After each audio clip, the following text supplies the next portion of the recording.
اعوذ باللہ السمیع العلیم من الشیطان اللعین الرجیم بسم اللہ الرحمن الرحیم الحمد للہ الذی ہدانا لہذا وما كنا لنهتدي لولا ان هدانا الله لقد جاءت رسل ربنا بالحق الصلاة والسلام على رسول الثقلين محبوب رب المشرقين والمغربين جد الحسن والحسین سیدنا و مولانا ابی القاسم محمد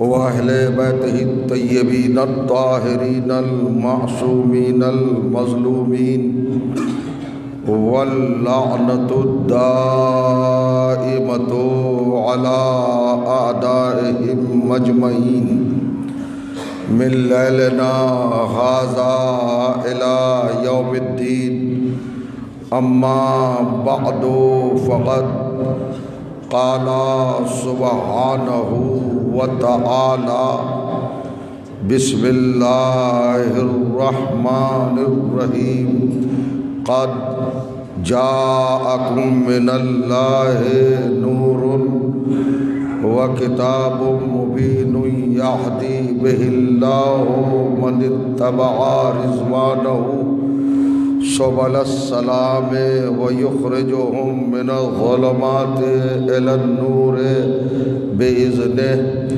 ویہدیہم الی صراط مستقیم صلوات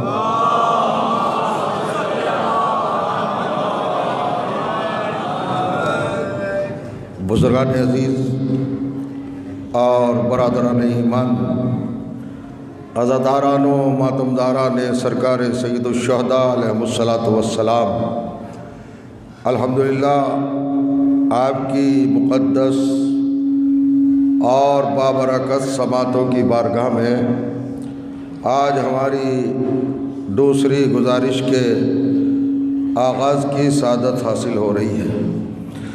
گزشتہ کی شب جو گزارشات، جو معروضات اور جو افکار و نظریات، نکات اور پوائنٹ آیت قرآنی کی بنیاد پر آپ کی سماعتوں کی بارگاہ میں نظر کرنے کا شرف حاصل کر چکا ہوں، یقیناً وہ آپ کے مضبوط و مستحکم حافظوں میں محفوظ ہوں گی۔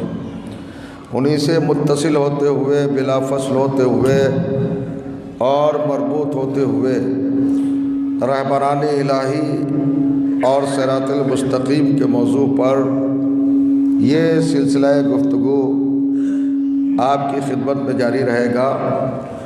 قرآن مجید کے 5ویں سورہ یعنی سورہ مبارکہ المائدہ بڑا اہم، بڑا مشہور، بڑا عظیم اور بڑا بابرکت سورہ ہے۔ اس کی 2 مسلسل آیات 15ویں اور 16ویں عنوان کلام کے طور پر تلاوت کی جا رہی ہے۔ ارشاد ہوتا ہے قد جاءکم من اللہ نور و کتاب مبین۔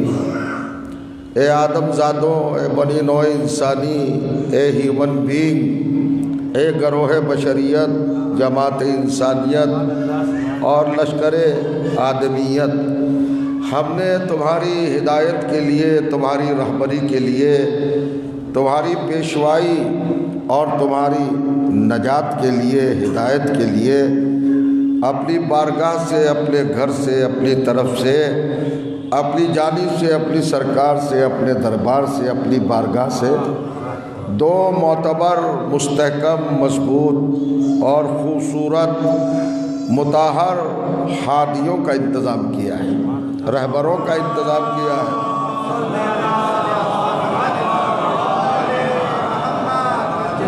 یعنی تمہاری ہدایت کے لیے جو کردار، جو کیریکٹر، جو ہستیاں، جو ذوات مقدسہ اور جو شخصیات آئی ہیں ہماری طرف سے، ہماری بارگاہ سے، ان کو ہم ہی نے بھیجا ہے تمہاری ہدایت کے لیے، نجات کے لیے، دخول جنت کے لیے اور کامیابی و کامرانی کے لیے، صلاح و فلاح کے لیے، بہبودی کے لیے، تمہاری بلندی کے لیے، ترقی کے لیے، ارتقاء کے لیے اور حفاظت کے لیے۔ پہلے ہادی کا نام نور ہے اور دوسرے رہبر کا نام کتاب مبین ہے۔ توجہ چاہ رہا ہوں، یہ دو رہبر ہیں، اللہ نے ایک کو نہیں بھیجا، یعنی اللہ کی نگاہ میں کتاب کافی نہیں ہے جب تک کتاب کے ساتھ ساتھ محافظ کتاب نہ ہو، جب تک دستور کے ساتھ ساتھ دستور پر عمل کرانے والا کردار نہ ہو۔ تو پہلے ہادی کا نام، پہلے رہبر کا نام اور پہلے رہنما کا نام اللہ نے کیا بتایا ہے؟ نور۔ نور جو آیا ہے ہماری رہبری کے لیے، ہدایت کے لیے، گائیڈنس کے لیے، ہمیں صراط مستقیم پر چلانے کے لیے، راہ حق دکھانے کے لیے، جنت تک پہنچانے کے لیے، رضائے الہی کا حصول کرانے کے لیے، نزدیکی پروردگار عطا کرنے کے لیے، تقرب رب العزت بخشنے کے لیے، وہ پہلا ہادی کون ہے؟ نور ہے، غور کریے گا۔ اور دوسرا ہادی کون ہے؟ وہ کتاب مبین ہے، روشن کتاب، چمکتی ہوئی کتاب۔ کل میں نے عرض کیا تھا یہ کتاب کی صفت ہے، ایک کتاب ہے، ایک صاحب کتاب ہے۔ سب نے یہی ترجمہ کیا ہے الحمدللہ۔ عالم اسلام میں 73 فرقے ہیں، 73 ڈویژنز ان اسلام، 73 فرقے۔ ہر فرقے کا، ہر برادران اسلامی کا قرآن آپ لے آئیے، 15ویں اور 16ویں آیت کے درمیان نیچے اس سورہ مائدہ میں جو ترجمہ کیا ہے، ٹرانسلیشن کیا ہے لوگوں نے، وہ ترجمہ یہ ہے کہ نور کے نیچے بریکٹ میں نور ہی لکھ دیا کہ نور آیا، اللہ کی طرف سے نور آیا، یہ لکھ دیا۔ اور جہاں کتاب مبین تھا اس کے نیچے ترجمہ لکھا قرآن مجید۔ توجہ چاہ رہا ہوں، یعنی دنیا کے مسلمانوں نے، 72 فرقوں کے علماء نے، 72 نظریات کے ذمہ داروں نے جب ترجمہ کیا تو کتاب مبین کا تو ترجمہ کیا مگر نور کا ترجمہ نہیں کیا، اس لیے کہ ترجمہ اصل لفظ کا قائم مقام ہوتا ہے۔ مجبوری دیکھیے عالم اسلام کی، جب تم نور کا ترجمہ نہیں کر سکتے ہو تو نور کی جگہ پر کسی کو لا کیسے سکتے ہو؟ نور کا ترجمہ نہیں کیا، کتاب کا ترجمہ کیا کہ اللہ تعالیٰ کی طرف سے، رب العزت کی طرف سے، قہار کی طرف سے، جبار کی طرف سے، خالق کی طرف سے، رازق کی طرف سے، مالک کی طرف سے، معبود کی طرف سے، موجود کی طرف سے تمہارے لیے دو رہبر آئے، ایک نور اور ایک قرآن مجید۔ یعنی کتاب مبین کا تو ترجمہ کیا۔ بڑی عجیب و غریب بات کہنے جا رہا ہوں، اٹھائیے آپ قرآن دیکھیے، سب کے یہاں ہوں گے، سب نے کتاب مبین کا تو ترجمہ کیا، ٹرانسلیشن کیا، مفہوم بتایا، مگر نور کا ترجمہ کسی نے نہیں کیا۔ پہلی بار ایسا لگا جیسے بڑے بھائیوں نے چھوٹے بھائیوں کے ساتھ انصاف کیا ہے، یعنی آیت کا آدھا ترجمہ تم نے کر لیا، اب آدھے کا ترجمہ ہم کرتے ہیں، ہم کو حق ہے، یہ حق ہمیں دیا ہے۔ ذرا سمجھیے گا بھئی، کتاب مبین کا ترجمہ تم نے کیا قرآن مجید، اب نور کا ترجمہ ہم سے سن لو، ہم بھی کرتے ہیں۔ قد جاءکم من اللہ نور و کتاب مبین، ترجمہ سنبھالیے گا، اللہ کے گھر سے تمہاری رہبری کے لیے دو رہبر آئے ہیں، ایک علی آئے ہیں، ایک قرآن آیا ہے۔ توجہ کیجئے گا، ذرا صلوات پڑھیں محمد و آلہ محمد۔ علی آئے ہیں،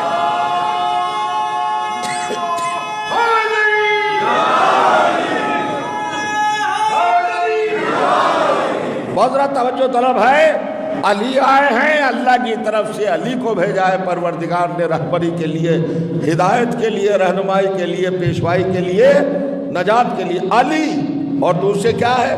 قرآن آیا ہے۔ اب یہیں پر پریشان ہو گئے لوگ، بڑی زحمت میں، توجہ کیجیے گا، درد ہونے لگا، تکلیف ہونے لگی، پرابلم کریٹ ہونے لگی، دقتیں ہونے لگی، زحمتیں ہونے لگی، مایوسیاں چھانے لگی، بحث پہ اتر گئے اور دست و گریبان ہونے کے لیے، لڑنے جھگڑنے کے لیے آمادہ ہو گئے۔ صاحب آپ نے ترجمہ نور کا کیسے کیا ہے؟ نور کا ترجمہ علی کیسے ہے؟ آپ کو علی ہی نظر آتے ہیں، کوئی اور بھی تو ترجمہ ہو سکتا ہے۔ ارے بھیا ہم سے بحث کرنے والوں، اپنے آپ کو تو دیکھو، تم نے کتاب مبین کا ترجمہ کیوں کیا ہے کہ قرآن ہے؟ ہم نے علی ترجمہ کر دیا نور کا۔ تو جو جا رہا کتاب مبین کا ترجمہ کس لغت میں قرآن ہے؟ ذرا مجھے بتائیے، آپ مجھے محسوس فرمائیں گے یہاں پر، ارے بھائی آپ نے کتاب مبین کا ترجمہ کیا؟ ہم نے کیا نور کا ترجمہ کیا۔ آپ نے کتاب مبین کا ترجمہ قرآن کیا، ہم نے نور کا ترجمہ علی کیا۔ اس میں بحث کی کیا بات ہے؟ ٹکراؤ کی کیا بات ہے؟ تصادم کی کیا بات ہے؟ غور کریے گا، اس میں لڑائی جھگڑے کی کیا بات ہے؟ ان کا آپ نے کیسے کیا علی کا ترجمہ؟ تو وہی سوال ہمارا ہے، آپ نے کتاب مبین کا ترجمہ قرآن کیسے کیا؟ توجہ کیجیے گا۔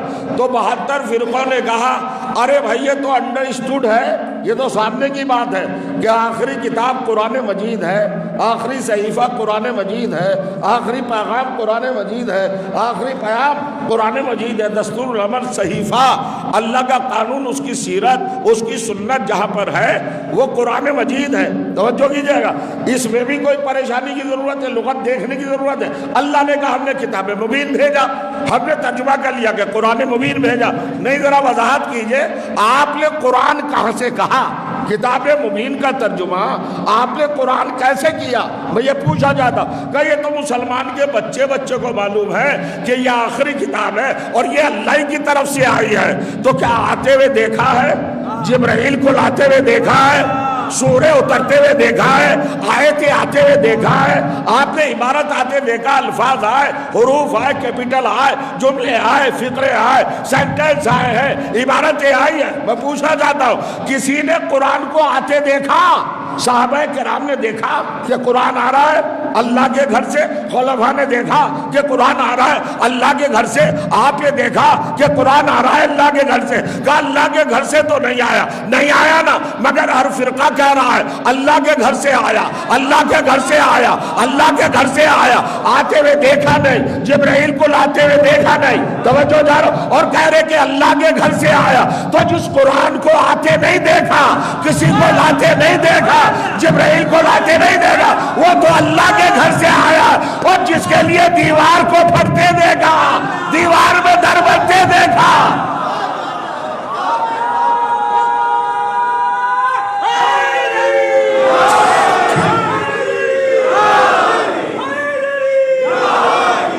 دیکھ رہے ہیں؟ سچ بتائیے، قرآن سر پہ رکھ کے بتائیے، اللہ کے گھر سے آتے ہوئے کس کو دیکھا؟ بھئی اللہ کا گھر کیا ہے؟ کعبہ ہے، کعبے سے آتے ہوئے کس کو دیکھا؟ قرآن کو دیکھا یا علی کو دیکھا؟ توجہ کرے آپ، کسے آتے ہوئے دیکھا؟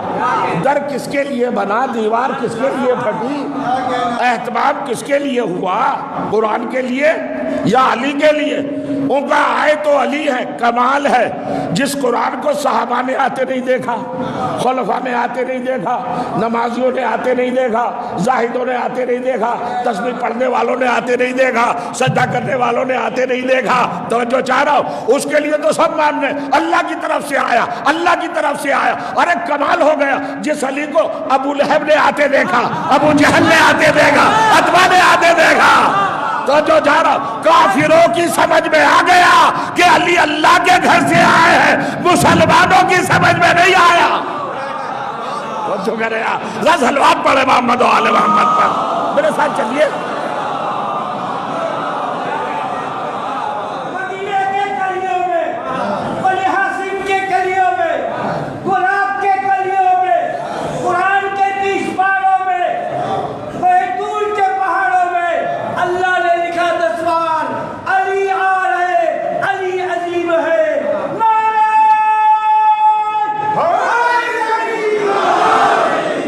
کس کو آتے دیکھا؟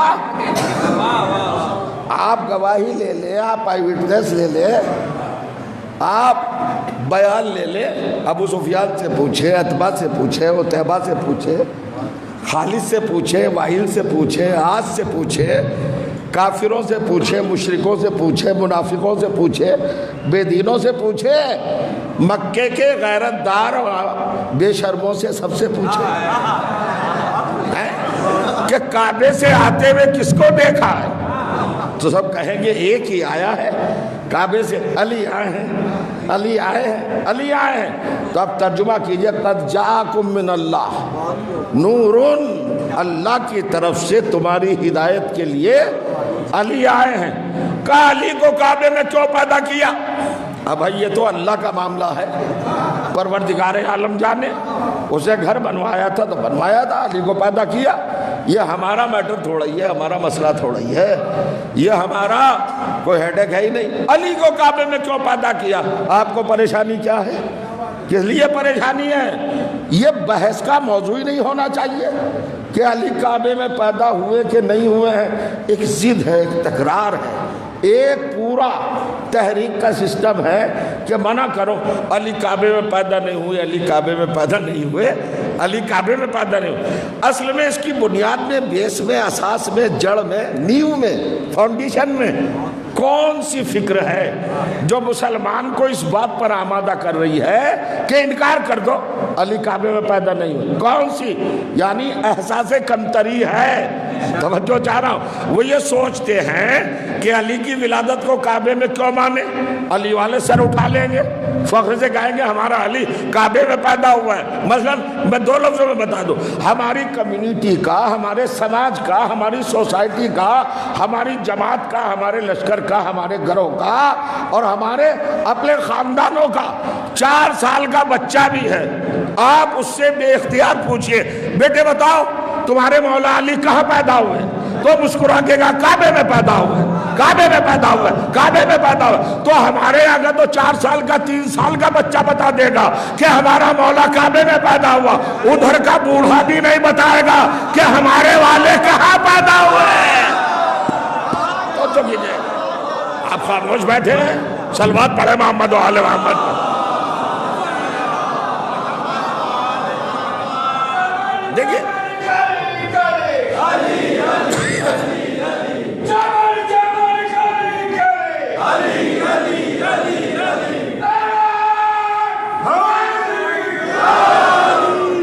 ایک بات اور ہے، مسلمان گلٹی فیل کرتا ہے، احساس کمتری میں مبتلا ہوتا ہے اور وہ شرمندگی میں انکار پہ آمادہ ہو جاتا ہے۔ علی کعبے میں پیدا ہی نہیں ہوئے۔ ارے بھائی نہیں ہوئے، نہیں ہوئے، بحث کیا ہے؟ چھوڑو چلو، نہیں ہوئے۔ مگر پھر بحث ہے، ارے صاحب پیدا ہی نہیں ہوئے۔ آپ کا اصرار، آپ کا ڈٹا رہنا کہ پیدا نہیں ہوئے بتا رہا ہے کہ پیدا ہوئے ہیں، ورنہ اتنی ضد کیا؟ بھائی جو پیدا نہیں ہوا وہ ہوا ہی نہیں۔ علی کو کیوں پیدا کیا؟ اب یہاں سے پڑھ کیا ہے، آدم کو کیوں پیدا نہیں کیا، نوح کو کیوں پیدا نہیں کیا؟ اصل میں علی کو پیدا کرنا یہ توحید کی ضرورت ہے۔ بہت بڑا جملہ کہہ رہا ہوں۔ دیکھیے میں تھوڑا سا ڈر جاتا ہوں جب آپ خاموش ہو جاتے ہیں کہ کہیں رونگ تو نہیں جا رہا ہوں یا میری بات پہنچ تو نہیں رہی ہے۔ علی کو کعبے میں پیدا کرنا توحید کی مجبوری ہے، اس کے سسٹم کا، اس کے نظام کا اپنا وقار ہے، احتیاط ہے۔ سنیے گا کیوں؟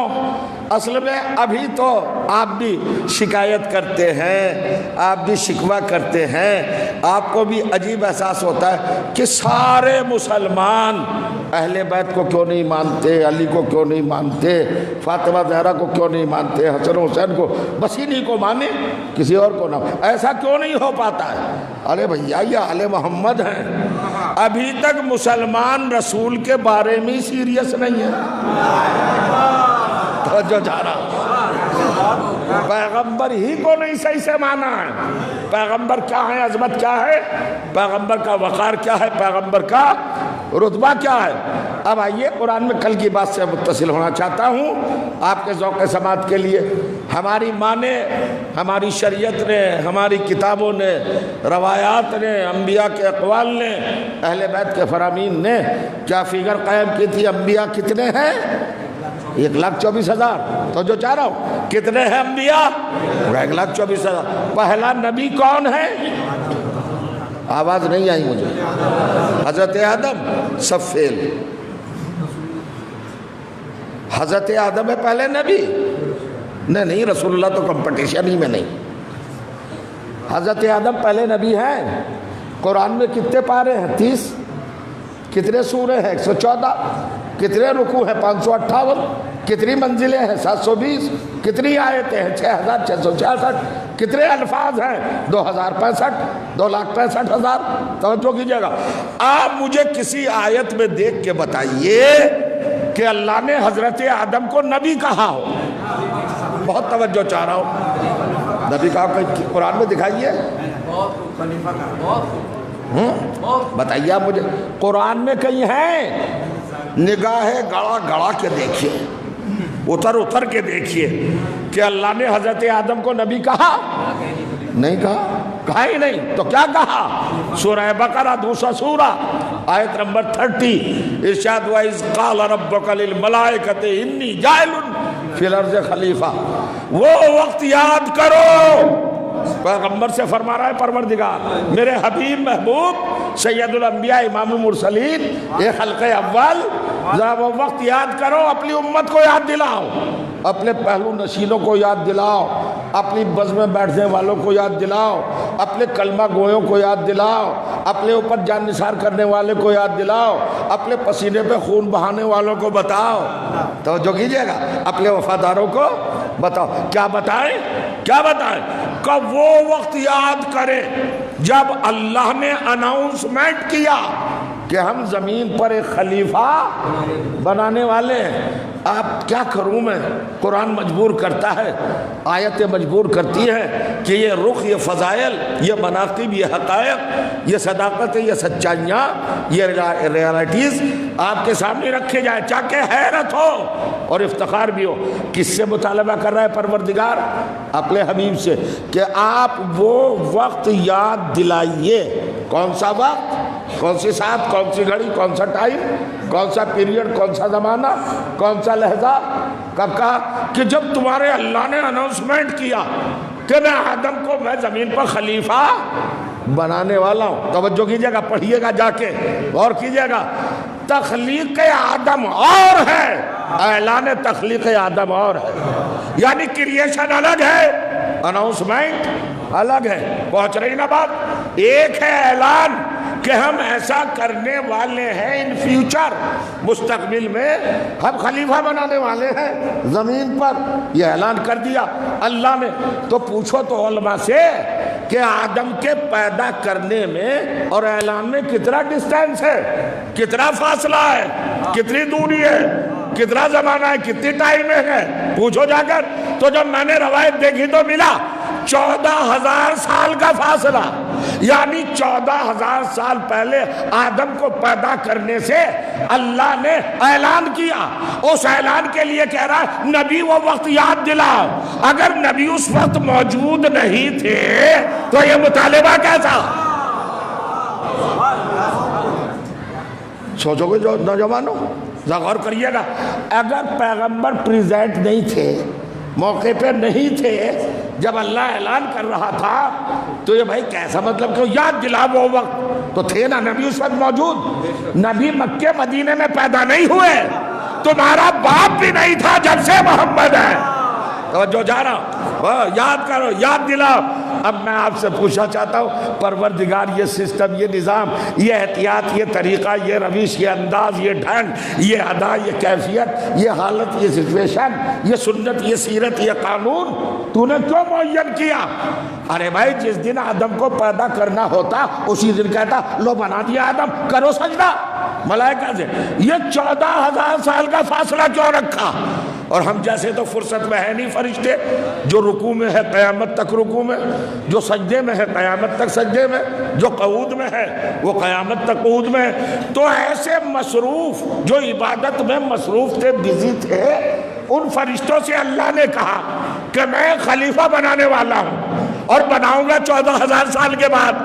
تو جو جا رہا تو سجدے والے کے دماغ میں آیا آئے گا رہبر، آئے گا رہبر، آئے گا رہبر. رکوع کرنے والا بھی سوچ رہا ہے، قیام کرنے والا بھی سوچ رہا ہے. یعنی اللہ نے معصوم فرشتوں کے ذہن میں شدت انتظار ڈال دی کہ آئے گا رہبر، آئے گا رہبر، آئے گا رہبر. اب بھی مسلمان کو سمجھ میں نہیں آیا یہ اللہ کی سیرت ہے. جب وہ فرشتوں سے پہلے رہبر کے لیے 14,000 برس انتظار کرا سکتا ہے تو آخری امام کے لیے اگر ہم سے 1400 برس انتظار کرا لے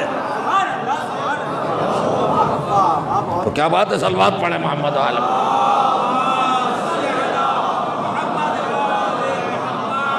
دیکھیے منزل یاد کرو. اب اللہ نے کیا کہا؟ آدم کا کیا لقب ہے، کیا ٹائٹل ہے، کیا پوسٹ ہے؟ خلیفہ، نوٹ نبی. حالانکہ عقیدے میں نبی ہے، کاؤنٹنگ میں نبی ہے، واقعی نبی ہے، یقیناً نبی ہے. عقیدہ ہے کہ نبی ہیں، مگر قرآن نے نبی نہیں کہا. مجلس پڑھنا ہے اور آپ کو سننا ہے تو کس منزل پر لا رہا ہوں، غور کریے گا. اللہ نے حضرت آدم کو نبی نہیں کہا، خلیفہ کہا. وائی؟ کیوں؟ کیا پیغام ہے، کیا میسج دینا چاہتا ہے، کیا بتانا چاہتا ہے پروردگار؟ تو سنیے، نبی اور خلیفہ کا مطلب سمجھیے. نبی بنا ہے نبع سے. نبع، نبع کے معنی ہے نیوز، خبر، اطلاع، یعنی نبی ہوتا ہے مخبر. تو اللہ نے آدم کو نبی نہیں بنایا، اس لیے کہ پہلا انسان بن رہا تھا، خبر کس کو دیتا؟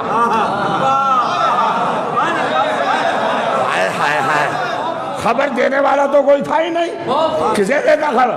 تو اللہ بے ضرورت عہدے نہیں دیتا. اللہ بے ضرورت عہدے نہیں دیتا ہے. لہذا اللہ نے نبوت کا لفظ ہٹا کر آپ کو خلیفہ کہا. تو اب سوال یہ ہوتا ہے خلیفہ کے کیا معنی ہے؟ جو میں اپنی جگہ پہ بیٹھے نہیں رہ جائیں گے. دیکھو قرآن سے کیا میں آپ کے سامنے خوبصورت رخ پیش کرنے جا رہا. بھئی نبی کا لفظ ہٹایا تو خلیفہ کا. اب خلیفہ کے معنی بتاؤ کیا ہے؟ خلیفہ کیا معنی ہے؟ جانشین نہیں. خلیفہ بنائے خلف سے. خلف کے معنی ہے آفٹر، پیچھے، کسی کے بعد آنے والا، کسی کی جگہ پہ آنے والا، کسی کے مقام پہ آنے والا. بڑے بیٹے کو خلف الرشید کہتے ہیں اس لیے کہ وہ باپ کی جگہ پہ آتا ہے. تو اب آدم خلیفہ ہیں تو کس کی جگہ پہ آ رہے ہیں؟ کس کے خلیفہ ہیں؟ آواز آئی اللہ تعالیٰ کے خلیفہ ہیں. دماغ خراب ہوا ہے؟ اللہ تعالیٰ نہ کہیں آتا نہ جاتا، اس کی جگہ خالی نہیں ہوتی تو اس کی جگہ پہ بیٹھے گا کون؟ یعنی مسلمان اللہ تعالیٰ کی جگہ تک کو تاڑے ہوئے ہے. آپ تو حیرت میں ہیں، مجھے ایسا لگ رہا. کوئی لفظ ایسا ہے جو سمجھ میں نہ آ رہا ہو؟ ہلکا کروں اور صحیح ہے. خلیفہ ہوگا اللہ تعالیٰ کے خلیفہ. اللہ تعالیٰ کے خلیفہ نہیں، یہ کنسپٹ ہے ہی نہیں. اللہ کا خلیفہ کوئی ہو ہی نہیں سکتا، چونکہ اللہ جگہ کا محتاج نہیں ہے، اس کی کوئی جگہ ہی نہیں ہے، اس کا کوئی مقام ہی نہیں ہے کہ وہ خالی کر کے جائے تو اس کی جگہ آگے بیٹھے کوئی. تو پھر کیا کنسپٹ بنا؟ خلیفہ کے لیے مست ہے، ضروری ہے، واجب ہے، لازم ہے، شیور ہے کہ کوئی نبی ہو، کسی نبی کی جگہ پر آنے والا خلیفہ کہلاتا ہے. تو اب بتاؤ تمہارا آدم تو خلیفہ ہے جو سب کا باپ ہے، اس سے پہلے نبی کون ہے جس کی جگہ پہ آدم آیا؟ اگر آدم سے پہلے کوئی نبی نہیں ہے تو پھر آدم کا کس کا خلیفہ ہے؟ غور کیجئے گا. اب جو کتابوں میں دیکھا تو ایک ہی ذات گرامی نے جھوم کے کہا کنت نبیا وآدم بین الماء والتین، میں اس وقت بھی نبی تھا.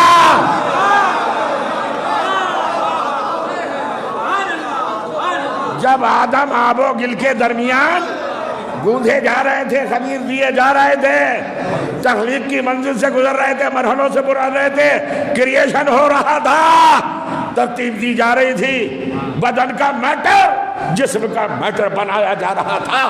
میں اس وقت بھی تھا. کنت نبیًا، میں نبی تھا. اس وقت نبی بنا نہیں، نبی تھا کب سے یہ پتا نہیں۔ 42 بار نبی نے صحابہ کرام سے چھلکتی ابلتی ہوئی مسجد میں منبر مسجد نبوی پر بیٹھ کر اس حدیث کو 42 بار پڑھا، میں نبی تھا، میں نبی تھا، میں نبی تھا، کنت نبیًا کنت نبیًا کنت نبیًا۔ صحابہ کرام پریشان ہو گئے، حضور تو 1-2 بار کہتے ہیں بات، یہ 42 بار کیوں کہا؟ جیسے انتظار ہو رہا، نبی نے جیسے 42 بار کہا کنت نبیًا، میں نبی تھا، جب آدم بننے تھے تو مسجد کے دروازے سے آواز آئی کنت ولیًا۔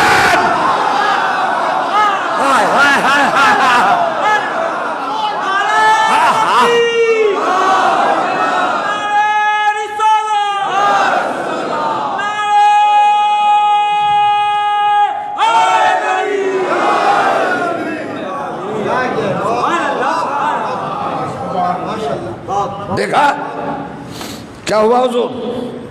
نبی کہہ رہے ہیں میں نبی تھا، علی کہہ رہے ہیں میں ولی تھا۔ اس کا مطلب ہے کہ آدم کی تخلیق نبوت کے اقرار اور ولایت کے اقرار پر ہوئی ہے۔ توجہ چاہ رہا ہوں، لا الہ الا اللہ محمد الرسول اللہ علی ولی اللہ، یہ کلمہ کسی کا بنایا ہوا نہیں ہے، یہ آدم سے پہلا ہے۔ چلو یہ بھی یہ لنگر کہیں نہ تمہاں کھینچتے ہیں، تھوڑا سا میں آپ کے سامنے پڑھا جا تو اب کس کی جگہ پہ آئے؟ آدم نبی کی جگہ پر، چونکہ نبی ہیں ہمارے حضور، کنت نبی، اللہ نے نبی کا جانشین بنا کے بھیجا ہے۔ کس کا؟ نبی کا، محمد کا نہیں۔ میں پھر لفظ کہنا چاہ رہا ہوں، پھنسوں نہیں، محمد کا جانشین نہیں بنایا، نبوت کا۔ محمد کے 2 عہدے ہیں، ایک نبوت ایک رسالت، آنے سے پہلے نبی ہے، آنے کے بعد رسول ہے۔ یعنی جب نبوت کو پروگریس ملے گا، ترقی ملے گی، جب نبوت اب گریٹ ہوگی تو رسالت میں کنورٹ ہوگی۔ نبوت چھوٹا عہدہ ہے، رسالت بڑا عہدہ ہے۔ چھوٹے عہدے کے خلیفہ کو آدم کو بنایا، توجہ چاہ رہا، اور جس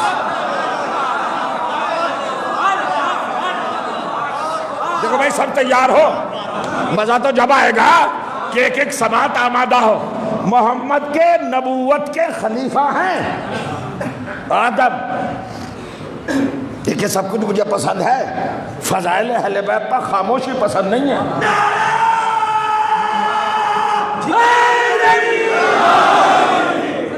اللہ نے زبان دی ہے تو حق تو ادا ہو۔ کس کے خلیفہ ہیں آدم؟ محمد مصطفیٰ کی نبوت کے۔ اور نبوت کیا ہے؟ چھوٹی پوسٹ، اسمال پوسٹ، چھوٹا عہدہ، چھوٹا درجہ، چھوٹا رتبہ۔ جب یہ ترقی پائے گا،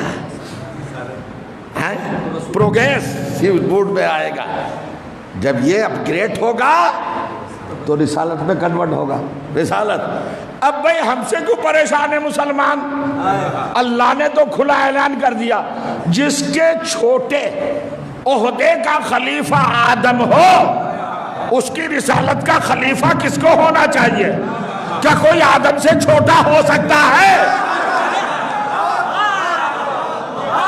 اتنی بات ہے،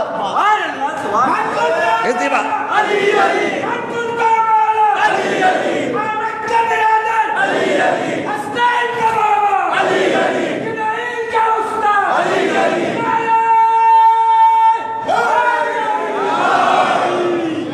عزیزوں سلامت رہیں، شاد و آباد رہیں۔ اب میں بحث کر رہا ہوں، آرگو کر رہا ہوں آپ کی بارگاہ سماعت میں۔ آدم ہیں محمد کے چھوٹے عہدے کے خلیفہ، تو اب بڑے عہدے کی جگہ پہ کون آئے گا؟ آدم سے چھوٹا تو آئے گا نہیں۔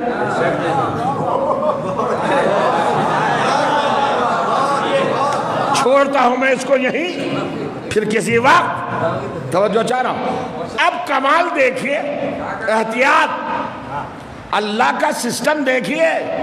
کیا سیرت قائم کر رہا ہے، کیا سنت قائم کر رہا ہے.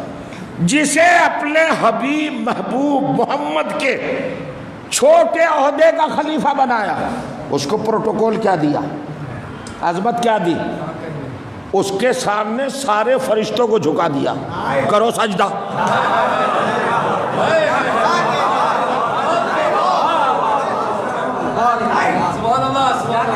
اب کیا کروں صاحب، آپ بیٹھے ہیں اور قرآن میرا گلا پکڑ رہا ہے. بہت سی چیزیں حیرت میں پڑ جائیں گے، دماغ پھٹ جائے اگر سوچے.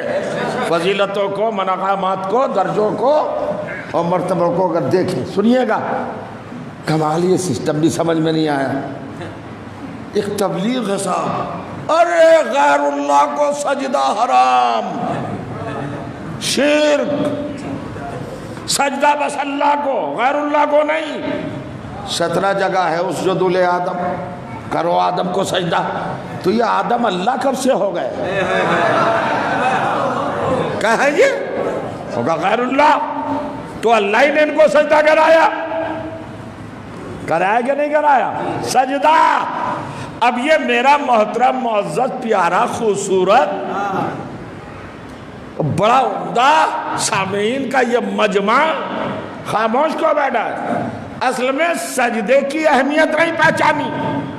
ساری کائنات کو انسان کے لیے پیدا کیا، انسان کو عبادت کے لیے پیدا کیا، عبادتوں کی سید و سردار نماز کو بنایا، نماز کی معراج سجدے کو بنایا. یعنی سجدہ دی اینڈ، ترقیوں کی آخری منزل ہے سجدہ. آپ نے کبھی سجدہ کیا؟ کریے سجدہ. جب آپ سجدہ کرتے ہیں، سجدے میں جاتے ہیں تو ایک مقام پر رک جاتے ہیں نا، مگر اطاعت کا جذبہ، عبادت کا جذبہ، عشق کا جذبہ، پیار کا جذبہ، معرفت کا جذبہ، عرفان کا جذبہ، اہل بیت سے قربت کا جذبہ اس بات پر مچلا دیتا ہے کہ اگر اور گنجائش ہوتی تو اپنے اللہ کے سامنے اور جھکتا.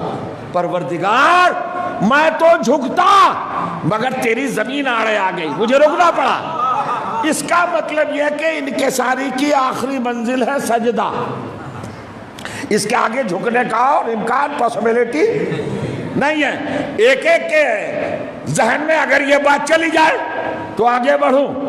انسانی زندگی میں انکسار کے حوالے سے سب سے خوبصورت منزل کیا ہے؟ سجدہ. لاسٹ، بالکل آگے مزید جھکنے کی گنجائش ہی نہیں. وہ اٹھا کے پلیٹ میں رکھ کے اللہ نے آدم کو دے دیا. کسے دیا؟ آدم کو. بھائی صاحب اگر بیٹھے رہ جائے اپنی جگہ پر تو میں لسٹ پڑھنا چھوڑ دوں. جسے اپنے محمد کے چھوٹے عہدے نبوت کا خلیفہ بنایا تھا اسے سجدہ دے دیا، اور سجدے کے بعد کچھ ہے نہیں. اب پروردگار یہ بتا، محمد کے چھوٹے عہدے نبوت کے خلیفہ کو، آدم کو تو نے سجدہ دے دیا، اب اپنے محمد کی رسالت کا خلیفہ کسے بنائے گا اور اسے کیا دے گا؟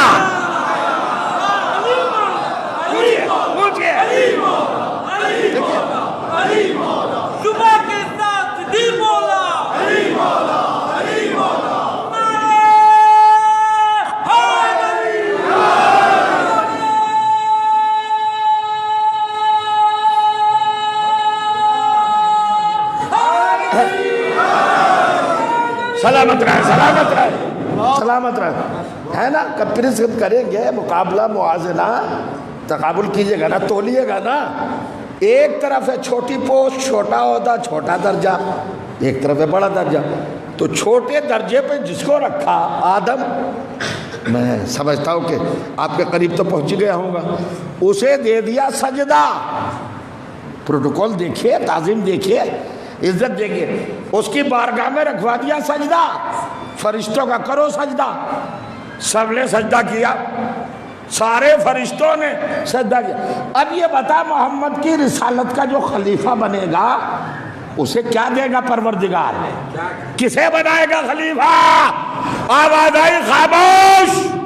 یہ تیرا ہیڈ ایک نہیں ہے، یہ تیرا معاملہ نہیں ہے. ہم ہیں علی کل شیء قدیر. ہم نے کائنات پیدا کرنے سے پہلے یہ سسٹم قائم کر لیا تھا. توجہ جا رہا کہ ہم جسے اپنے محمد کی نبوت چھوٹے عہدے کا خلیفہ بنائیں گے اسے فرشتوں سے سجدہ کرائیں گے، لیکن جسے محمد کے بڑے عہدے رسالت کا خلیفہ بنائیں گے اسے فرشتوں سے سجدہ نہیں کرائیں گے۔ پھر کیا کرائے گا پروردگار؟ کہ وہ جہاں پیدا ہوگا وہاں کو آدم سے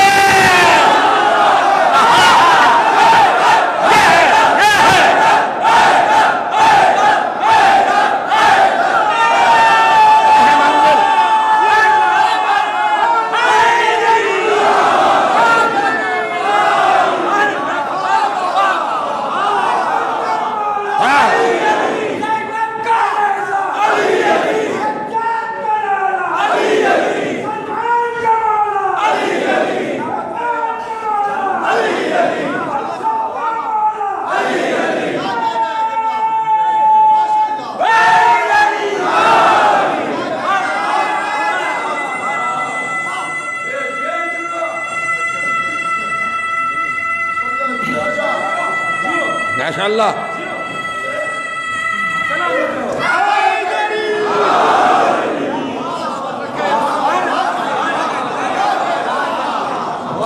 آدم وہ جنہیں فرشتہ سجدہ کرے، اور علی وہ کہ جہاں قدم آ جائے آدم کی پیشانی جھک جائے۔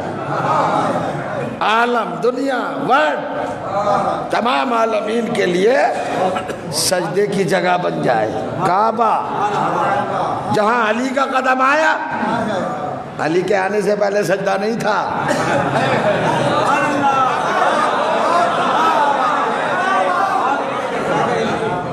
کعبہ تھا، وہ علی کعبے میں پیدا ہوئے، اس لیے کعبے میں علی کو پیدا کیا۔ رسالت کا خلیفہ سمجھ میں آ جائے۔ اب منزل ہے صاحب، ان کا سجدے کا معاملہ تو بڑا گمبھیر ہے۔ ایک رخ بتا دوں آپ کو، یہاں پر نصیری کا کیس بڑا مضبوط ہے۔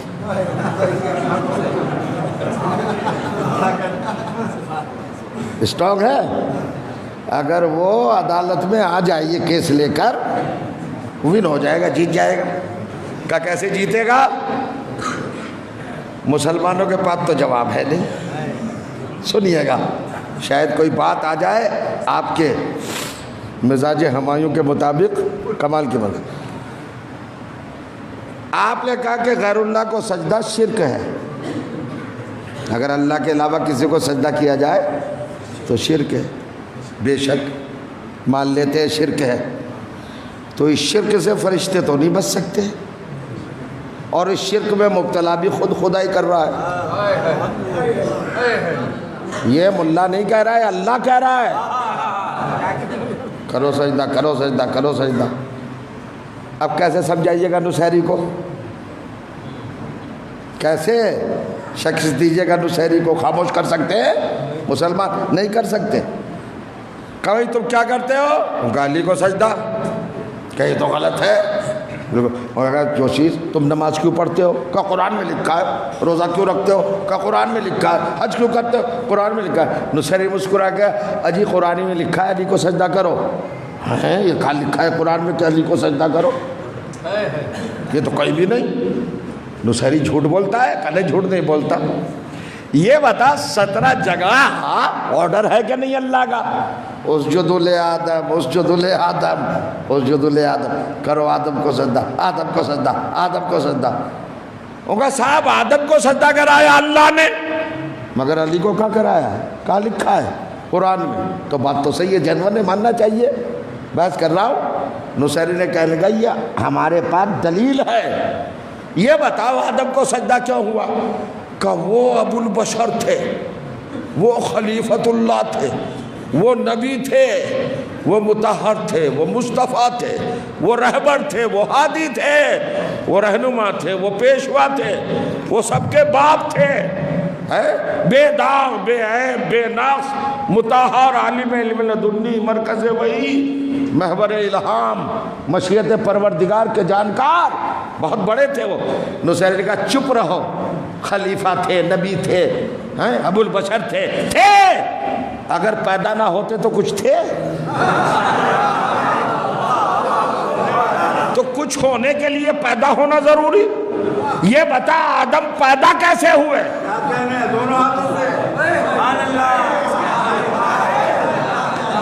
کیسے پیدا ہوئے؟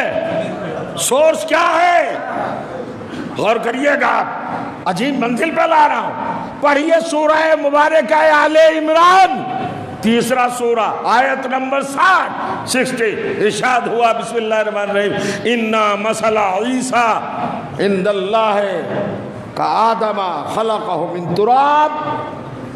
عیسیٰ کی مثال اللہ کے نزدیک ویسی ہے جیسی آدم کی۔ عیسیٰ خدا کے بیٹے نہیں ہیں، اگر باپ نہ ہونے کی وجہ سے خدا کے بیٹے ہو سکتے تو آدم کے تو نہ باپ ہے نہ ماں ہے، ان کو زیادہ ہونا چاہیے۔ اللہ کہہ رہا ویسی مثال ہے۔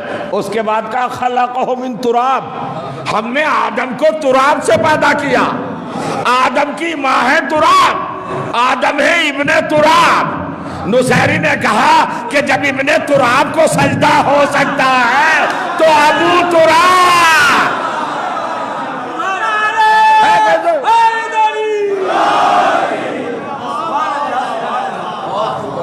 اب حل بھی پیش کروں گا۔ کچھ لوگ پریشان ہو گئے ہوں گے، کچھ لوگ پریشان ہو گئے ہوں گے، اور لوگ بھی پریشان ہو تو مولوی تو ہوتے ہیں پریشان۔ وہ یہ کیا کہہ دیا؟ ارے حل بھی پیش کروں گا۔ ہے عالم اسلام کے بعد جواب نصیری کا، ایویڈنس لا رہا ہے قرآن سے۔ ارے بھائی یہ تو آپ بھی جانتے ہیں، انڈرسٹوڈ شریعت کیا بتاتی ہے، عقل کیا بتاتی ہے، وزڈم کیا بتاتا ہے۔ ابن تراب، ایک ہے ابن تراب، ایک ہے ابو تراب۔ ایک تراب کا محتاج ہے، ایک کی خود تراب محتاج ہے، ٹھیک؟ درمیان میں تراب، ادھر علی ادھر آدم، درمیان میں ہے نا تراب۔ غور کریے گا، افضل کون ہے؟ ارے ابن تراب افضل ہوگا کہ ابو تراب؟ آپ تو جواب دیتے ہو ڈرتے ہیں، قبر میں ایسے ہی بولیے گا، بولے ہاں۔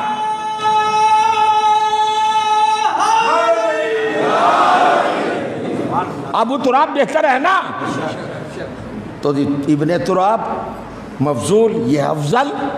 تو جب مفضول کو سجدہ ہے تو افضل کو کیوں نہیں؟ آ گئے یا؟ مگر اس غلط فہمی میں نہ رہیے گا، میرے مولا نے چونکہ منع کیا ہے اپنے آپ کو سجدہ کرنے کے لیے، ورنہ میں سب سے پہلے کرتا۔ اور کریے آپ بلا فرمائے۔ اب نصیری کو کیسے آپ خاموش کریں گے بھائی؟ علماء اسلام سے میرا خطاب ہے، وہ تو لیے بیٹھا ہے قرآن کی 17 آیتیں، آدم کو سجدہ، آدم کو سجدہ، آدم کو سجدہ۔ پوزیشن کیا ہے آدم کی، حقیقت ہے کیا آدم کی؟ وہ کہا ابن تراب، تو جب ابن تراب کو سجدہ تو ابو تراب کو کیوں نہیں؟ اب آپ بچاؤ گے کیسے؟ جس دلیل کو نصیری سجدے کے جواز میں پیش کر رہا تھا اور سارا مسلمان خاموش تھا، اسی دلیل کو علی والوں نے ثبوت بنا کر نصیری کو خاموش کیا۔ سب سے بڑا فالٹ نصیری کا یہی ہے، یہی آیت، یہی قیاس۔ توجہ چاہ رہا ہوں کہ آدم کو سجدہ ہوا ان آیات کی بنیاد پر، ابن تراب ہونے کی بنیاد پر، تو ہم سجدہ کریں گے ابو تراب کو۔ آپ نے نہیں سمجھا؟ بڑی باریک بات ہے۔ کیا فالٹ ہوا نصیری سے؟ نصیری سے فالٹ یہ ہوا کہ آدم کو بھی سجدہ اور علی کو بھی سجدہ، یعنی علی کو آدم کے برابر سمجھ لیا۔ یہی خدا ناراض ہو گیا، جب میں نے علی کے برابر بنایا ہی کسی کو نہیں تو آدم کو کیوں برابر سمجھ رہا ہے؟ ان باریک باتوں میں چلا کیجیے آگے۔ بھائی قافلہ تو ایسے ہی چلے گا، پوائنٹ تو ایسے ہی ہوتے، آیات کے اندر سے گہرائیاں اسی طرح نکالی جاتی۔ اچھا کوئی ضروری ہے کہ نقطہ سمجھ کے ہی واقفہ کہیے؟ اگر سمجھ میں بھی نہ آئے تب بھی کہہ دیا کیجیے، تاکہ برابر میں بیٹھے والوں کی نظر میں جاہل تصور نہ کیے جائے، سمجھ میں بھی نہ آئے۔ جب بھی مولا کے نام پر بولنا چاہیے۔ ملاحظہ فرمائیے آپ۔ اب منزل صاحب، اب کیا کیفیت ہے، کیا منزل ہے؟ پہلی بات تو یہ آپ نے معجزہ، میریکل، چمتکار یہ نہیں دیکھا۔ اب میں پوچھنا چاہتا ہوں سب سے، جتنے بھی یہاں بیٹھے، میرے عزیزوں یہ بتاؤ کہ فرشتوں کے سجدوں کی کاؤنٹنگ ہے آپ کے پاس؟ کتنے سجدے ہوگا؟ کوئی بتا نہیں سکتا، کوئی کیلکولیٹر، کوئی مشین، کوئی میڈیا، کوئی اسکیل، کوئی پیمانہ، کوئی معیار، کوئی میزان، کوئی سورس، کوئی ذریعہ ہے؟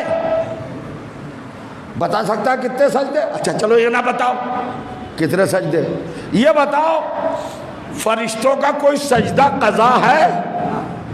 نہیں۔ اس کا مطلب ہے کہ فرشتوں کے سجدوں کو کوئی نہیں گن سکتا، اتنے سجدے کیے، اور اللہ ان فرشتوں سے سجدہ کرا رہا ہے کس کو؟ آدم کو۔ اب مجھے بتاؤ آدم نے ابھی تک کتنے سجدے کیے؟ پھر خاموش ہو گئے آپ؟ ارے تائید کیجئے نا، آدم نے ابھی کوئی سجدہ کیا ہے؟ کیا؟ نہیں کیا؟ ابھی نہیں کیا، ابھی سجدہ ہی نہیں ہے۔ یہاں ایک شور ہے، طوفان ہے، اسٹیج سجتے ہیں، کرسیاں لگتی ہے، مائک مہیا کیے جاتے ہیں، کراؤڈ بلایا جاتا ہے، بڑے بڑے حضرت جی آتے ہیں، علماء کرام، واعظین، مبلغین، اوریٹر، اسپیکر، سماج سدھارک، اصلاح کرنے والے، تبلیغ کرنے والے، مجمع سامنے ہوتا ہے، خطاب ہوتا ہے مجمع سے، آڈینس سے، تو کیا کہتے ہیں مولوی صاحب کھڑے ہو کر؟ شہزادوں، نونہالوں، اے میری قوم کے نوجوانوں۔ تو نوجوان بڑے متوجہ ہو جاتے ہیں، نماز پڑھو، نماز پڑھو۔ اب آج کا جوان ہے بھائی، سن لیا اس نے، مگر کمپیوٹر کے دور کا آدمی ہے، کہتا ہے حضرت جی پڑھیں گے، مگر ملے گا کیا؟ آواز آئی، ریپلائی کیا آیا؟ پڑھو نماز۔ تو کیا ہوگا نماز پڑھے کیا ملے گا؟ کہ جنت۔ نماز پڑھوا رہے جنت کی بیس پر، نماز پڑھو جنت ملے گی، روزہ رکھو ہوگا کیا ملے گا؟ جنت۔ کیا ہوا؟ کچھ ہے؟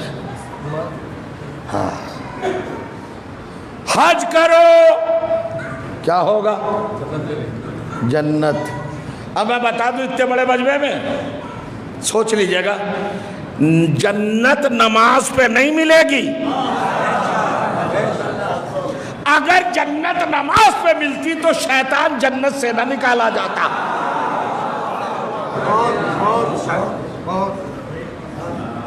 جانتے ہو شیطان کی نماز؟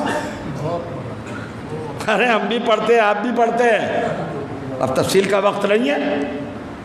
قصص الانبیاء تک میں لکھا ہے کہ 2 رکعت نماز 6000 برس میں پڑھی، 6000 برس۔ فرشتوں کو غش آ گیا بھائی، 6000 برس آپ چھوٹا سمجھو، اور یہ تھوڑا ہی لائٹ ایئرس، یہ نارمل نہیں، نورانی سال پڑھتا رہا 6000 برس۔ فرشتے ٹکٹکی باندھ کے دیکھتے رہے، نہ بھوک لگتی، نہ پیاس لگتی، نہ اسے ریسٹ کا کوئی خیال، یہ دھڑا دھڑ نماز ہی پڑھ رہا ہے۔ فرشتوں نے اللہ سے کہا پروردگار یہ تیرا بندہ زمین کی پستیوں کے لائق نہیں ہے، دیکھیں کتنی لمبی نماز پڑھی۔ اللہ نے کہا پھر کیا چاہتے ہو؟ کہ اس کو جنت میں بھیج، کہ لے آؤ۔ لے آئے، بڑے دھڑلے سے لکھا مسلمانوں نے، فرشتے اس کو اٹھا کے عزت کے ساتھ جنت میں لے آئے۔ اب ہمیں تو موقع ملنا چاہیے۔ کسی نے اعتراض کیا آج تک کہ شیطان کو لے گئے فرشتے جنت میں؟ لے گئے نا۔ تو فرشتوں میں اتنی طاقت ہے کہ وہ ابلیس کو جنت میں لے جائیں۔ تو یہ فرشتے ہیں کیا؟ یہ فرشتے ہیں اہل بیت کے نوکر۔ نوکروں سے پس ذہنیت رکھنے والوں، اب بھی سمجھ میں نہیں آیا، جس دروازے کے نوکر ابلیس کو جنت میں لے جائے۔ تو جنت تو کوئی میٹر ہے ہی نہیں، میں کہنا یہ چاہتا ہوں۔ مگر آپ سے پوچھا جاتا ہوں، حضرت آدم نے کوئی سجدہ کیا؟ مگر اللہ نے کرا دیا۔ آج ایک ہی وجہ بتاؤں گا بس سجدے کی، غور کریے گا کیا منزل ہے، کیوں کرایا سجدہ۔ اب آتی ہے بات بھائی، اگر اجازت ہو تو ذرا کٹھن سا راستہ طے کرنا پڑے گا، اب کچھ پانے کے لیے اسٹرگل تو کرنا ہی ہوتا ہے بھائی، ذرا تیار ہو جائیں۔ یہ آدم کو سجدہ کیوں ہوا، کس لیے ہوا؟ اللہ نے سجدہ کیوں کرایا آدم کو جب غیر اللہ کو ہے ہی نہیں؟ کیوں کرایا؟ اور یہ ایسا بھی نہیں کہ قرآن میں نہ لکھا ہو، سورہ بقرہ، سورہ اعراف، سورہ الحجر، سورہ سعد، جائیے پڑھیے، سورہ بنی اسرائیل، ہر جگہ پر ہے سجدہ سجدہ سجدہ سجدہ۔ آدم کو سجدہ کرایا کہ نہیں اللہ نے؟ ہم کہا جی ہاں کرا۔ کیوں کرایا؟ اب آپ سمجھدار ہیں، اپنی ذمہ داری کو نبھائیے، فرش ادا پہ بیٹھے۔ آدم رسول نہیں ہے، صاحب شریعت نہیں ہے، اولو العزم پیغمبر نہیں ہے، بڑے رسول نہیں ہے، صاحب شریعت، صاحب کتاب، صاحب کلمہ، صاحب امت ہے کیا؟ خلیفہ۔ توجہ چاہ رہا ہوں، صرف خلیفہ ہیں، خلیفہ ملازم، مگر سجدہ کرا دیا۔ ارے ان سے بڑے ہیں نوح، انہیں کیوں سجدہ نہیں کرایا؟ ان سے بڑے ہیں ابراہیم، اور ابراہیم نے تو خود مرکز سجدہ بنایا، انہیں کیوں سجدہ نہیں کرایا؟ حضرت موسیٰ کلیم اللہ، انہیں سجدہ کیوں نہیں کرایا؟ اچھا چلو چھوڑو سب کو، کسی کو نہیں کرایا تھا، مگر بعد از خدا بزرگ توئی قصہ مختصر، اللہ کے بعد تو محمد کا نمبر ہے، رسول اللہ کو کیوں سجدہ نہیں کرایا؟ کیوں نہیں کرایا بھائی؟ یہ کیا اللہ کے آگے سسٹم ہے، کیا نظام ہے، کیا پیغام دینا چاہتا ہے، کیا بتانا چاہتا ہے؟ چھوٹی ذات کو جسے مٹی سے بنایا اسے سجدہ کرا دیا۔ سجدہ کس سے کرایا؟ نورانی مخلوق سے، یعنی نور کو خاک کے سامنے جھکایا۔ اس خاک میں کیا تھا، کیوں جھکایا؟ اب خاموش ہے نا، ماحول ہے یہ بات پہنچانے کا، غور کریے۔ منزل اصل میں ساری کتابیں دیکھ جائیے، میں نے آسمانی زمینی کتابیں تقریباً دیکھیے، آسمانی کتابیں جو اللہ نے بھیجی، توریت، زبور، انجیل، قرآن، ہر کتاب میں آدم کا ذکر ہے، بہت توجہ آدم کا۔ اور دنیاوی کتابوں میں چاروں ویدوں کو دیکھ لیے، سام وید، آم وید، یجر وید، اتھر وید، رک وید، رامائن، گیتا، زند، پازند، اوستا، کس کتاب میں نہیں ہے؟ ہر ایک میں آدم کا ذکر ہے، سب کے باپ ہے نا آدم۔ لیکن کسی بھی کتاب نے یہ نہیں بتایا کہ آدم کو آدم کیوں کہتے ہیں، ان کا نام رکھا تو کس بنا پہ رکھا، آئیڈینٹی ہوتا ہے نا، باقی تو پھر سنیے گا۔ بس ایک گوشہ، ایک رخ، ایک اینگل، ایک پہلو آپ کے سامنے رکھنا چاہتا ہوں۔ آدم، ایڈم، آدم، کیا مطلب ہے، کیا میننگ ہے، کیا ڈیفینیشن ہے، کیا مفہوم ہے؟ وائی آدم کو آدم کیوں کہتے ہیں؟ کس نے رکھا یہ نام؟ بتاؤ نا بھائی، سب تو آدم کے بیٹے ہو، اب تو میں علی کے فضائل نہیں پڑھ رہا ہوں، سب کے باپ کے فضائل پڑھ رہا ہوں۔ بتاؤ آدم کا نام آدم کسے رکھا؟ کوئی نہیں بتا پایا، اب بتائے گا کون؟ کوئی اگر موقع کا گواہ ہوتا تو بتاتا،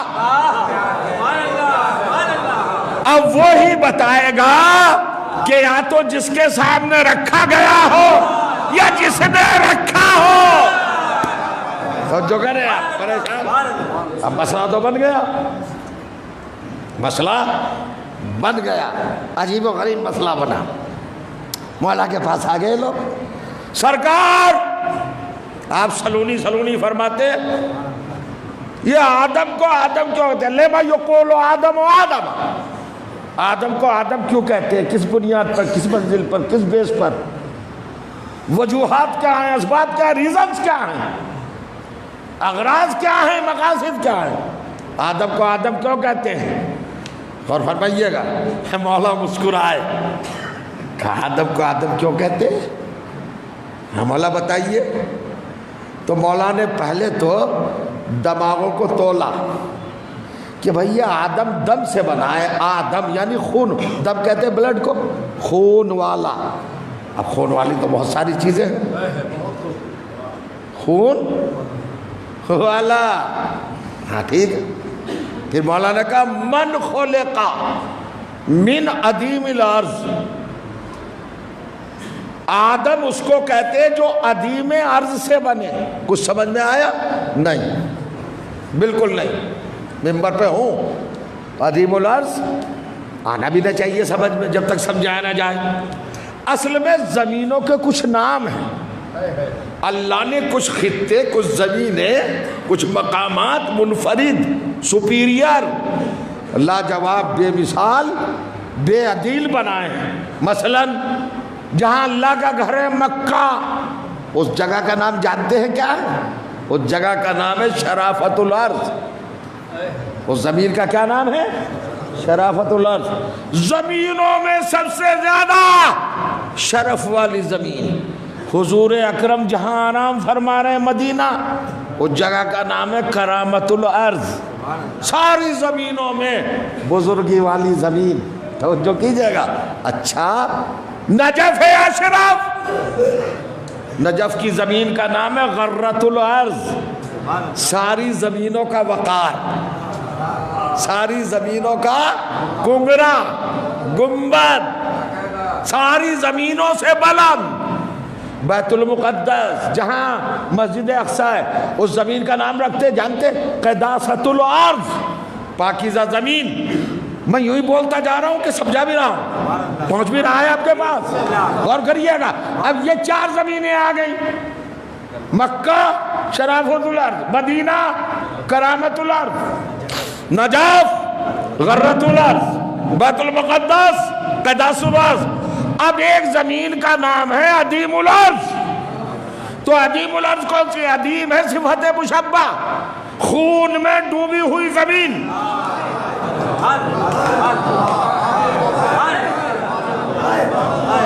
جو زمین خون میں ڈوب جائے گی، اب پھر پھنس گئے۔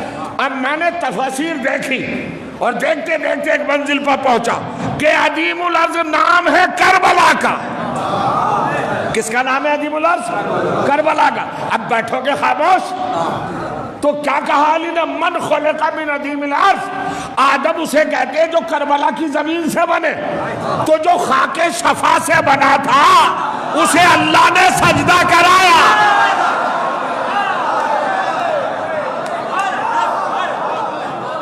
نہیں مزہ نہیں آیا، مزہ نہیں آیا۔ مل جل کے صلوات پڑھیں سب مل کر۔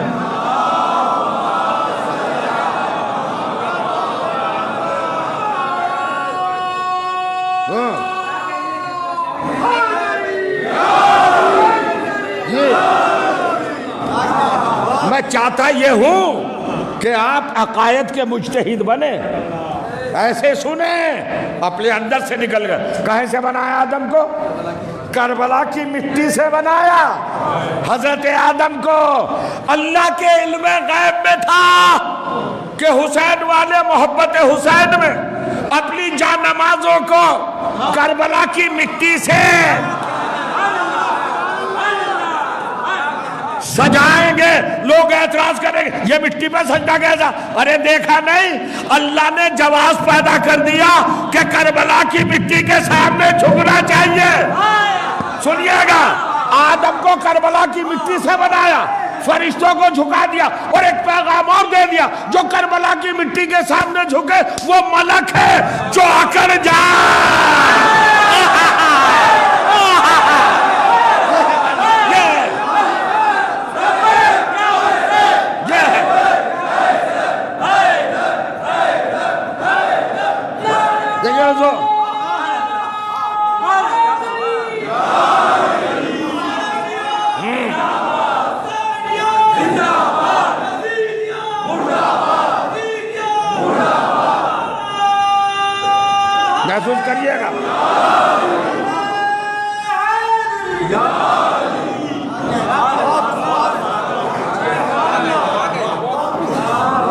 تیسری منزل ہے. کوئی اگر پوچھے کہاں سے آپ سجدہ کرتے ہیں تو بتا دیجئے گا کہ آدم زادے ہیں.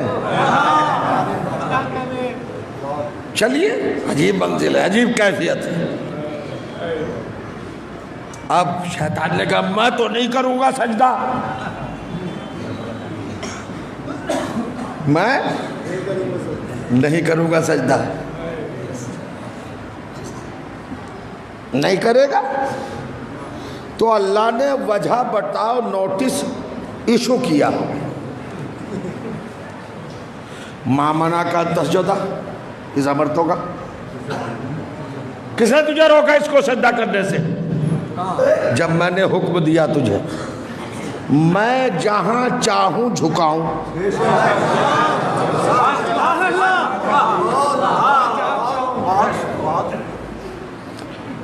اب یہ قرآن ہے, کیا کیا جائے؟ سورہ اعراف میں چلتے, 7واں سورہ ہے, 15ویں آیت ہے. اللہ نے کہا کیوں نہیں کرا بھائی؟ وجہ ان کا پروردگار خلقتہ من طین خلقتنی من نار. پروردگار تو نے مجھے آگ سے پیدا کیا, ان کو مٹی سے. مٹی سے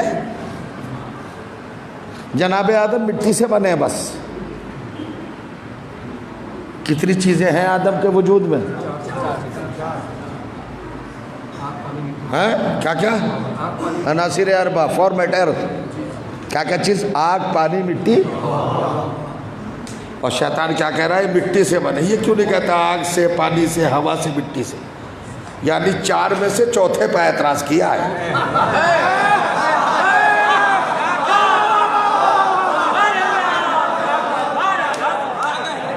ارے اب تو سلوات پڑھ دو کم سے کم.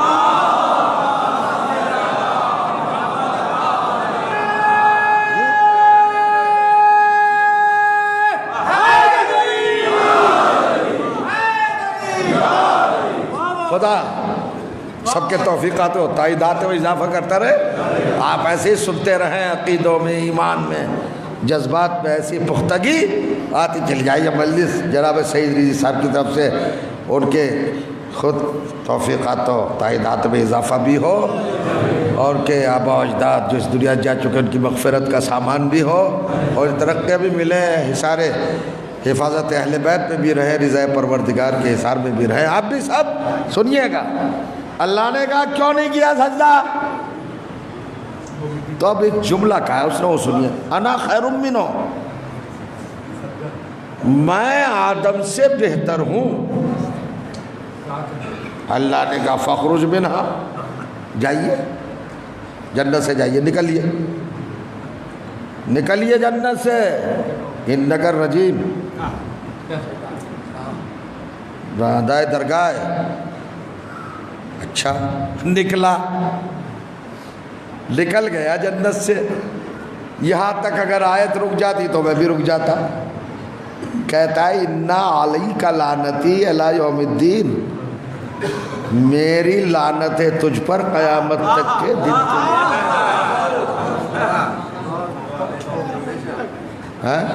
ارے تو اللہ تعالیٰ ہی رام سے نظر آ رہا ہے, لعنت پڑھ رہا ہے. لعنت اگر گالی ہے یا غلط چیز ہے تو قرآن میں کیوں آیا ہے بھائی؟ انا علیک لعنتی الی یوم الدین. کمال کی بات ہے, مرحلے آتے رہیں گے. نکل جا, چلا جا. اللہ نے ایک مہر تو لگا دی صاحب. کیا مہر لگائی؟ کہ لعنتی ہے, نکل جا. کس کے سامنے نہیں جھکا؟ ابن تراب کے سامنے. اب آپ سمجھ لیجئے خود. اللہ نے کہا نکل جا. اس نے کہا نہیں کروں گا سجدہ. کیوں نہیں کرے گا؟ انہو خلقتہ من طین, تو نے آدم کو مٹی سے بنایا ہے, اس لیے نہیں سجدہ کروں گا. اللہ تعالیٰ رحمان و رحیم ہے, اس کی بدتمیزی پر بھی خاموش رہا. لیکن ہم ہوتے تو گروان تو پکڑ ہی لیتے. سنیے, آپ بھی سنیں. اس نے کیا دلیل بنائی آدم کو سجدہ نہ کرنے کی؟ مٹی سے بنایا آدم کو.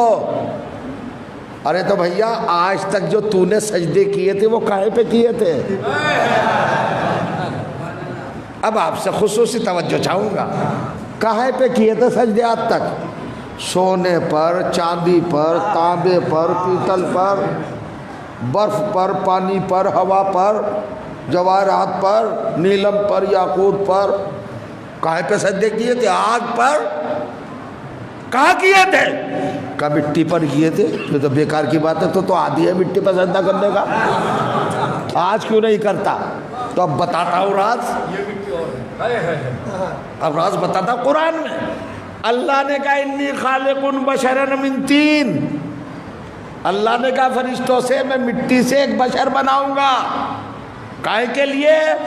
تمہیں سجدہ کرنا ہے، مگر کب؟ اذا سویتہ ونفخت فیہ من روحی، جب میں مٹی میں روح پھونک دوں۔ شیطان تھا خالی مٹی پہ سجدہ کرنے کا عادی، اب آ گئی ہے اس میں اللہ کی روح۔ اب نہ جاگے تو میں کیا کروں؟ جاؤ جاگے پڑھ لو، سب نے لکھا ہے۔ یہ روح کیا ہے؟ روح ہے ذکر اہل بیت۔ اب دلیلیں دینے کا وقت نہیں ہے، ذکر تذکرہ اہل بیت، اہل بیت کے نام لیے تھے آدم نے، فوراً سجدہ کرا دیا۔ توجہ جا رہا، اب پتہ یہ چلا کہ یہ شیطان ہر مٹی پہ سجدہ کرتا ہے، لیکن جو اہل بیت سے متعلق ہو جائے اس پہ سجدہ نہیں کرتا۔ اتنا سا مرحلہ ہے، صلوات پڑھ دے محمد و آلہ۔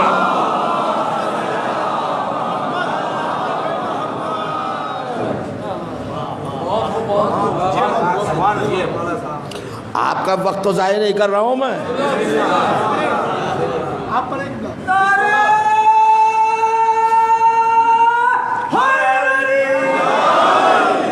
شہزادے آپ کی طبیعت خراب ہے؟ نہیں تو مجھے اپنی زیارت سے کیوں محروم رکھے ہوئے ہو؟ مرکز شفا پہ بیٹھے ہو بھیا، صلوات پڑھے محمد و آلہ۔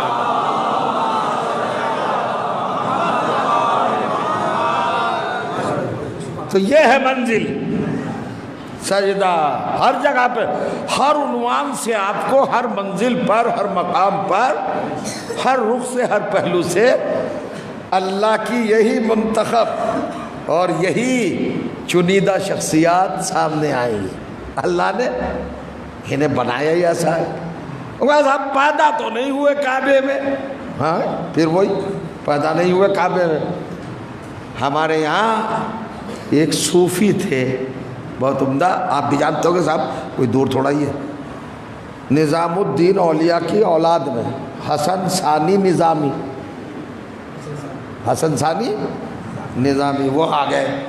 وہی غالب اکیڈمی ہے، یوم علی کے عنوان سے علی ڈے منایا جاتا ہے۔ اب جو بھی مولوی آ رہا ہے وہ کہہ رہا ہے کہ علی کرم اللہ وجہہ کی یہ فضیلت، یہ فضیلت، یہ فضیلت، یہ فضیلت، یہ فضیلت، سب مسلم، مگر دیکھیں وہ کعبے میں پیدا نہیں ہوئے۔ ارے جو بھی ذاکر آ رہا تھا وہی کہتا جا رہا تھا کعبے میں پیدا نہیں ہوئے، کعبے میں۔ حسن ثانی نظامی صاحب کا جب نمبر آیا تو انہوں نے کہا بھائی میں اپنے دوستوں کو سنتا آ رہا ہوں 1 گھنٹے سے اور زیادہ ہو گیا، وہ سارے فضیلت میرے مولا کی یہ تسلیم کر رہے ہیں، لیکن ولادت تسلیم نہیں کر رہے ہیں، یہ کہہ رہے ہیں علی کعبے میں پیدا نہیں ہوئے۔ تو انہوں نے عجیب معاملہ گھما دیا، کہنے لگے یہ بتاؤ پیدا بھی ہوئے یا نہیں؟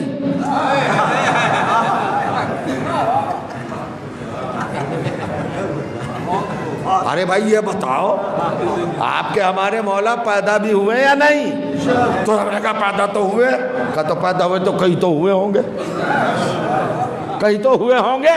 اب آپ سارے ایک جٹ ہو کے کہہ رہے ہیں کعبے میں پیدا نہیں ہوئے، کعبے میں پیدا نہیں ہوئے، تو بتاؤ کہاں پیدا ہوئے، ہم اسی جگہ کو کعبہ بنا دیں گے۔ صلوات پڑھ دے محمد و آلہ، ہم اسی جگہ۔